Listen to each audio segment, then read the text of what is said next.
지금 잘 보셔야 할 게 뭐냐면 지금까지는 인물 대결의 성격을 띄었어요. 지금까지는. 앞으로 15, 16일 날 후보 등록이 이뤄지면 캠페인의 방향이 바뀔 겁니다. 인물 대결 플러스 세력과 인물을 함께 보는 캠페인이 전개될 가능성이 큽니다. 아까 우리 이재하 변호사님 말씀하셨듯이 당의 변수가 좀 빠져 있거든요. 네. 그러면 이게 왜 중요하냐면 민주당 정부를 원하십니까?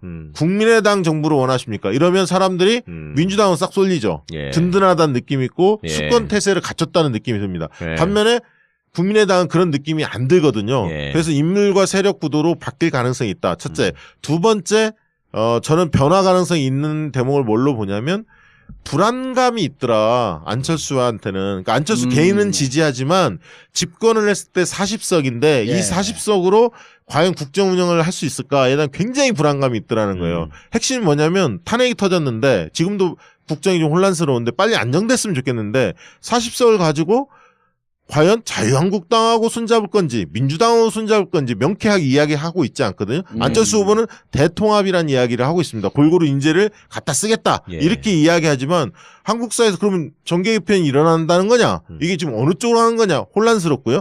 두 번째는 안철수 후보가 이게 정책 리더십이 센 사람이면 박지원이나 뭐 이런 사람이라면 휘어잡겠는데 40석 갖고도 움직일 수가 있는데 안철수 후보는 정치적 경험도 없고 그런 리더십이 없기 때문에 이걸 해결할 능력이 없다. 예. 그리고 이번 대선은 인수위도 없다. 때문에 40석 갖고 국정을 안정적으로 끌고 가는 거에 대한 굉장히 불안감이 있어요. 이거는 중도층, 보수층 가릴 것 없이 다 있습니다. 왜냐하면 안철수 개인은 호감도는 있는데 저 사람이 대통령감은 아니야. 약간 체급이 약해. 문재인에 비해서는 체급이 좀 약해. 이런 생각 갖고 있는데 그래도 문재인이 싫으니까 안철수를 만들어야지. 이게 이제 보수층의 생각인데 근데 거기 하나의 딜레마가 그 지점이에요.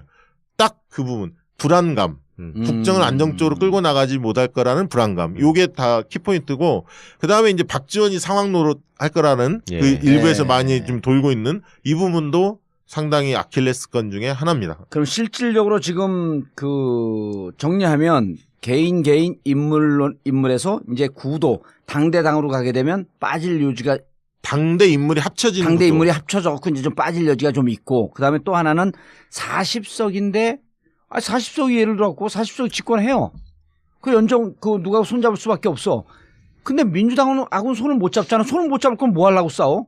그럼 손을 잡을 수 있는 유일한 쪽은 안철수를 받쳐줬던 지지가 보수인데 그럼 자유한국당하고 손잡아야 될 거 아니에요? 아니 실제로 국민들 인식조사를 해보면 보수 정당하고 손잡을 거라고 예상하는 사람이 많습니다. 왜냐하면 자기를 지지해준 세력인데 그럼. 배신할 수 있냐 이거죠. 아니 그럼 가짜 정권 교체고 죽 써서 개주는 정권 교체죠. 자유한국당이 120석 아니에요. 이쪽 40석이야. 묶음 160석이야. 그럼 주도권을 누가 휘둘러요? 아니, 그런 거에 대한 불안감이 있다는 거 아니야. 거죠. 지지자들에게 자유로운 지도자는 없어요. 자기를 뽑아준 사람들에 맞춰서 정책을 펼 수밖에 없는 거거든. 멋진 얘기를 해네. 벼랑 안에 차다가.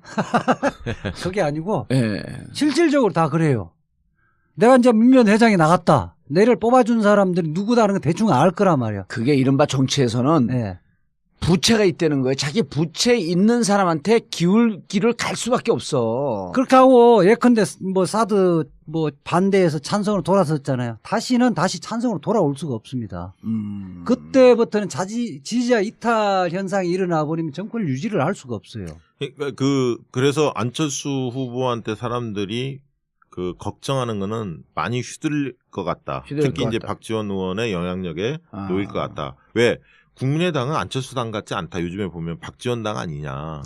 이렇게 보고 있는 거고. 두 번째는 정체성이 좀 모호하다. 아까 왔다 갔다 한다. 예. 그다음에 이 양반도 좀 협량이다. 폭이 넓지 못하고 자기 사람 몇 명 없고 배척을 한다. 이런 어떤 이미지가 있어서 그다음에 이제 그 자수성가 프레임을 좀 걸었어요. 문재인은 상속자, 예. 본인은 자수성가. 그런데 사람들은 어떻게 보냐면 안철수는 금수저다. 태어날 때부터. 문재인은 흑수저고. 아니 문재인은 모르겠고 네. 금수저기 때문에 안철수한테 미덥지 못한 건 뭐냐면 서민생활을 알까? 이 사람이 과연 그런데 자수성가 프레임을 걸었으니까 이게 프레임도 통하지 안 맞는 않는 거죠. 그건 안 맞는 거예요. 그건 잘못된 프레임이에요. 자 그리고 최변. 예. 호남 아니에요 호남. 예. 그런데 자 호남에서 지금 반반 팽팽하다 그런단 말이에요. 문재인 조금 높고. 예. 그런 거 보면 어쨌든 지난 4.13 총선 대비 보면 더불어민주당이 많이 쫓아간 거예요. 네. 그리고 이제 쭉 올라갔다가 다시 문재인 조금 주저앉고 안철수가 오면서 이제 둘이 팽팽하게 됐는데 예. 자, 호남민들이 선택적 투표를 하는 분들이에요. 전국적으로 거의 유일무이하게. 자, 근데 지금 이런 프레임이 통해. 네. 정권 교체하면 40석밖에 안 되는데 그러면은 자유한국당 보수정당하고 손잡어? 이러면 호남민들은 어떤 판단할까? 그래도 찍을까? 아니 자유한국당하고 손 잡을 거라 그러면 안 찍겠죠. 그런데 그렇게 얘기를 안 하는 것 같던데 지금도. 누가 국민의당은 예, 네. 국민의당은 만약에 집권하면은 당연히 민주당하고 잡고 합니다라는 얘기를 거기서 내부에서 하는 것 같고. 누구 국민의당 내부에서? 국민의당 의원들이. 그럼 뭐 하려고 예. 싸워요? 아니 그러니까 예? 억울하다고 하는 거 아니에요. 지금 국민의당 사람들은 우리가 잡아도 정권 교체인 건 맞다. 그리고 우리가 하면은 무조건 무슨 뭐 저기 정권 교체도 아니고 무슨 나쁜 사람이랑 나쁜 짓 하는 것처럼 매도하려고 하는 거는 지금 저 민주당과 문재인 쪽의 전략일 뿐이다. 이렇게 지금 말하자면 자기 논리를 만들어서 거기다가는 퍼뜨리고 있는 것 근데 같은데. 그게 설득력이 있어요. 저희 이게 근데요. 실제로 사람들은 약간 찜찜한 거예요. 예. 그러니까 그 문재인이 잡았을 때는 확고한데 정권 교체인데 확실한 정권 교체인데 안철수가 잡으면 형식적으로는 정권 교체는 맞다. 형식적으로는 문의만. 예, 예. 그런데 이제 보수 세력이 실제로 주도하고 있다고 보는 거예요. 그러니까 안철수가 보수 세력을 끌어들이는 게 아니라 보수 세력이 정권을 연장하기 위해서 안철수를 얼굴 내세우고 역할을 하고 얼굴 예. 마다. 네, 이렇게 보는 거예요. 이게 전문 용어로 얼굴 교체라 그러는 거예요. 예, 맞습니다. 정권 교체가 아니라 저는 그렇게 생각을 하는데 원래 안철수가 결국 민주당에서 나가면서 한 게 패권 세력, 문재인 패권 세력하고는 함께 할 수 없, 정치를 함께 할 수 없다고 나간 거잖아요. 친문 패권 세력. 친문 패권 세력. 그렇게 했는데 어떻게 같이 해? 아니 안철수의 특징이 원래 예. 그 공조직에서 한참 회의에서 결론이 나오면 알았다고 돌아가서 마음대로 하는 거잖아. 그러니까 이번에도 그냥 지지 세력은 그렇다 치고 돌아서서 마음대로 해도 되지 않을까? 아니 예를 들어서 난 이지아 변호사 중요한 얘기했는데 사람들이 지나간 역사적 정치적 행위를 금방금방 잊어먹거든요. 예. 이미 2015년 12월에 문재인하고 같이 못합니다. 네. 그리고 온갖 침을 뱉으면서 돌아섰어요. 네. 근데 그 와서 그 물을 다시 먹어? 자기가 그러니까 정권 잡고 난 다음에? 부부- 아주 여기에 대해서 한이 맺혀 있는데? 그러니까 맞아요. 그러니까 부부도 헤어지면 있잖아요. 예. 그 나간 사람들이 제 발로 다시 돌아오기는 힘들어요. 근데 원래 있었던 사람이 이제 들어와서 내 용서할 테니까 같이 한번 해보자는 가능한 건데 나갔던 사람이 원래 있었던 사람 그거 해봤어요? 해보지도 않고 이혼 재판 변호사는 그런 거 다 알아요. 변호사 무슨 그 차이가 있는 거예요. 예. 원래 집에 있다가 있는 사람하고 나간 사람하고 차이가 있는 거예요. 그리고 이제 이런 거 아니에요. 예. 예를 들어갖고 문재인이 정권을 잡고 네. 자 안철수 과거에 좀 섭섭한 게 있었지만 그래서 당신들 나갔지만 네. 우리가 호남을 같이 해두고 경쟁하는 관계가 될 수가 있겠냐. 네. 자 이제 함께하자 하면서 불러들이면 가능하지만 그렇죠. 네. 나간 안철수가 문재인 이제 당신도 나 쫓아와갖고 같이 합시다. 이건 안 된다는 거 아니야. 그럼요. 이건 이혼 변호사를 해본 이지아 변호사가 잘한다. 그렇죠. 그러니까 차라리 그러면 홍준표하고 안철수가 친하게 지내는 게 자연스럽다? 그것도 이상하잖아요. 그러니까 결국 홍준표가 안철수 만날 때마다 밥 먹었어요? 이거부터 시작하면 어떻게 둘이 친구가 되겠어? 아니, 근데 홍준표하고 안철수는 친할 수 없지만 네. 지금 보세요. 아까 박지영 부대표도 얘기했지만 10%로 계속 유지하고 있다가 언제 20이 갔는지 생각을 해보세요. 12, 15 이렇게 올라갔다 언제 20이 갔냐 하면 광주에서 안희정이 2등이 되고 현격하게 60대 20으로 떨어지면서 그때 2등을 하면서 그때 안희정 지지율이 쭉 빠집니다. 예. 그리고 그 지지율이 어디로 갔는지는 모르지만 동시에 그 전후로 해서 안철수 지지율이 20%를 돌파해. 그게 그 시점이에요. 그렇다고 한다면 안희정 지지했던 세력이 이쪽으로 갔네? 자, 그러면 안희정 지지했던 그 세력은 왜 그쪽으로 왔을까? 아니, 보수층에서 혹은 중도층에서 이쪽 민주당으로 올 수 없었던 사람이 안희정 쪽에 있었다가 그분들이 간 거 아니에요? 보수 세력이죠. 그 다음에 35%는 어떻게 갔습니까? 후보되고 난 다음에 그건 박근혜 찍은 사람들이 박근혜 찍은 사람들, 그 다음에 홍준표한테 갈 수 없는 사람들. 네. 영남의 보수 진영이 가서 35%를 만들어줬으므로 자기 지지한 사람한테 부채가 있지 않습니까? 보수층에서 왔는데 그럼 이 사람들이 결국 지지했던 층은 어디죠? 박근혜 지지층이에요. 자유한국당 지지층이야, 과거에. 그러니까 이 지지층들을 보면 결국은 국민의당은 자유한국당하고 손잡을 수밖에 없는 겁니다. 그렇죠. 그러니까 지금 결국은 최근에 20, 30% 오른 것은 박근혜 지지자들이 대체 인물이 없기 때문에 안철수를 선택하는 거거든요. 오죽하면 조갑제가 비판적 지지자잖아. 그러니까 5월 10일부터 이제 문재인 측 캠프에서는 안철수를 찍으면 박근혜가 대통령 되는 것이다는 이야기를 한 거잖아요. 저는 그게 정확하다고 봐요. 이는 호감도는 있는데 저 사람이 대통령감은 아니야. 약간 체급이 약해. 문재인에 비해서는 체급이 좀 약해. 이런 생각 갖고 있는데 그래도 문재인이 싫으니까 안철수를 만들어야지. 이게 이제 보수층의 생각인데 네. 근데 거기 하나의 딜레마가 그 지점이에요.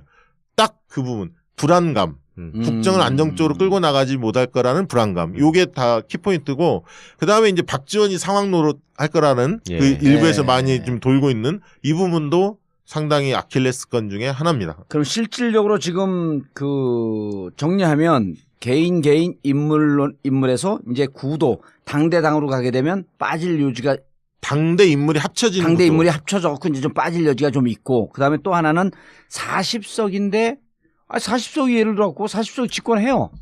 그 연정 그 누가 손잡을 수밖에 없어. 근데 민주당하고는 손을 못 잡잖아. 부채가 있다는 거예요. 자기 부채 있는 사람한테 기울기를 갈 수밖에 없어. 그렇게 하고 예컨대 뭐 사드 뭐 반대해서 찬성으로 돌아섰잖아요. 다시 찬성으로 돌아올 수가 없습니다. 그때부터는 지지자 이탈 현상이 일어나 버리면 정권을 유지를 할 수가 없어요. 그래서 안철수 후보한테 사람들이 그 걱정하는 거는 많이 휘둘릴 것 같다. 특히 이제 박지원 의원의 영향력에 놓일 것 같다. 왜? 국민의당은 안철수 당 같지 않다. 요즘에 보면 박지원 당 아니냐. 이렇게 보고 있는 거고. 두 번째는 정체성이 좀 모호하다. 아까 왔다 갔다 한다. 예. 그다음에 이 양반도 좀 협량이다. 폭이 넓지 못하고 자기 사람 몇 명 없고 배척을 한다.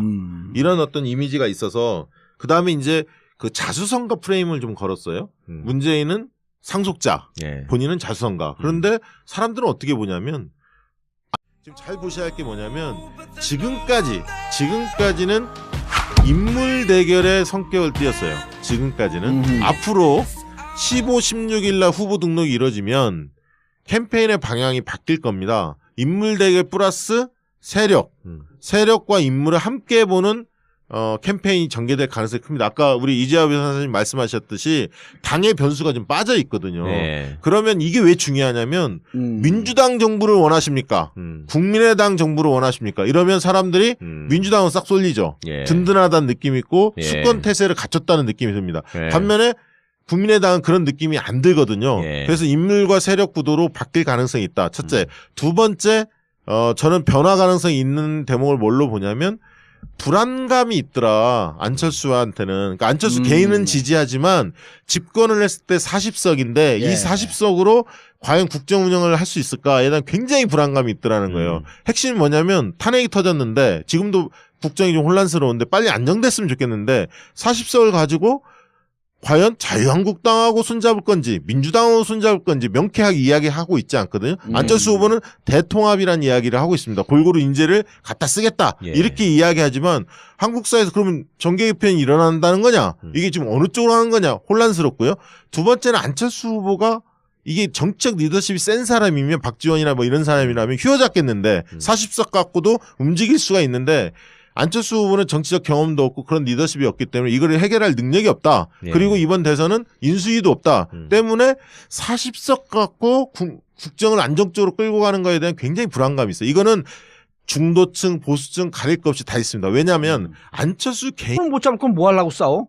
그럼 손을 잡을 수 있는 유일한 쪽은 안철수를 받쳐줬던 지지가 보수인데 그럼 자유한국당하고 손잡아야 될 거 아니에요? 아니 실제로 국민들 인식 조사를 해보면 보수 정당하고 손잡을 거라고 예상하는 사람이 많습니다. 왜냐하면 자기를 지지해준 세력인데 그럼. 배신할 수 있냐 이거죠. 아니 이게- 그럼 가짜 정권 교체고 죽 써서 개주는 정권 교체죠. 자유한국당이 120석 아니에요. 이쪽 40석이야. 묶음 160석이야. 그럼 주도권을 누가 휘둘러요? 아니 그런 거에 대한 불안감이 있다는 거 아니야. 거죠. 지지자들에게 자유로운 지도자는 없어요. 자기를 뽑아준 사람들에 맞춰서 정책을 펼 수밖에 없는 거거든. 멋진 얘기를 해네. 벼랑 안에 자다가. 그게 아니고 예. 실질적으로 다 그래요. 내가 이제 민변 회장이 나갔다. 내를 뽑아준 사람들이 누구다는 거 대충 알 거란 말이야. 그게 이른바 정치에서는 예.